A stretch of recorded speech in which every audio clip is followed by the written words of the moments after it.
মিয়ানমারের শক্তিশালী ভূমিকম্পে কেঁপে উঠেছে থাইল্যান্ড, ভারত, বাংলাদেশ, চীন, লাওস। মিয়ানমারের বিভিন্ন ভবন ও সেতু ধসের পাশাপাশি পাশের দেশ থাইল্যান্ডের ব্যাংককে মাটির সঙ্গে মিশে গেছে একটি ৩০ তলা ভবন। যুক্তরাষ্ট্রের ভূতাত্ত্বিক সংস্থা USGS এর তথ্য মতে শুক্রবার দুপুরে মিয়ানমারের কেন্দ্রীয় অঞ্চলে ৭.৭ মাত্রার এই ভূমিকম্প হয়। ভূমিকম্পের কেন্দ্র মিয়ানমারের মান্দালয় শহর থেকে প্রায় ১৭.২ কিলোমিটার দূরে।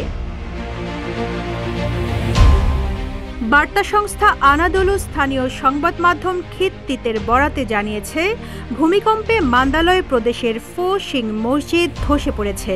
এছাড়া সেখানে আরও অন্তত ৩টি মসজিদ ভেঙে পড়ে।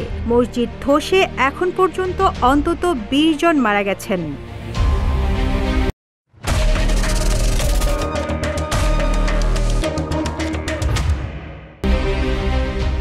উদ্ধারকর্মীদের একজন বলেছেন, তারা যখন নামাজ পড়ছিলেন তখন মসজিদ ধসে পড়ে। ৩টি মসজিদ ধসে পড়েছে, মানুষ আটকে আছেন।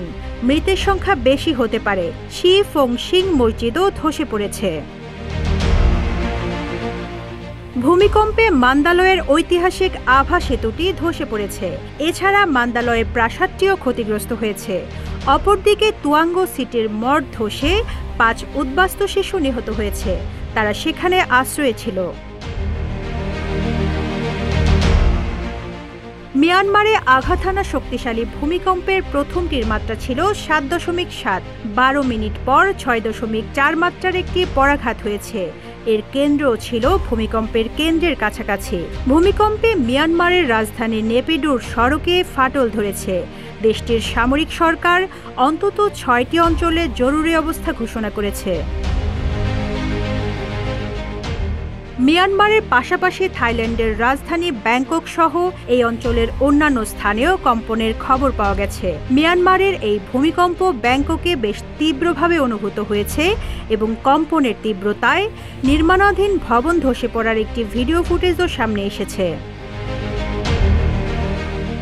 সামাজিক যোগাযোগ মাধ্যমে ভাইরাল হওয়া ভিডিওতে দেখা গেছে নির্মাণাধীন ভবনটি খাড়াখাড়িভাবে ধসে পড়ছে। পরবর্তীতে স্থানীয় কর্তৃপক্ষ জানায়, ওই ভবনটিতে ৫০ জন কাজ করছিলেন, যার মধ্যে ৭ জন বের হয়ে যেতে সক্ষম হন, কিন্তু আটকে পড়েন ৪৩ জন, যাদের উদ্ধারে ব্যাপক অভিযান চালানো হচ্ছে। Rizwana Rinti, news desk, Ittefaq.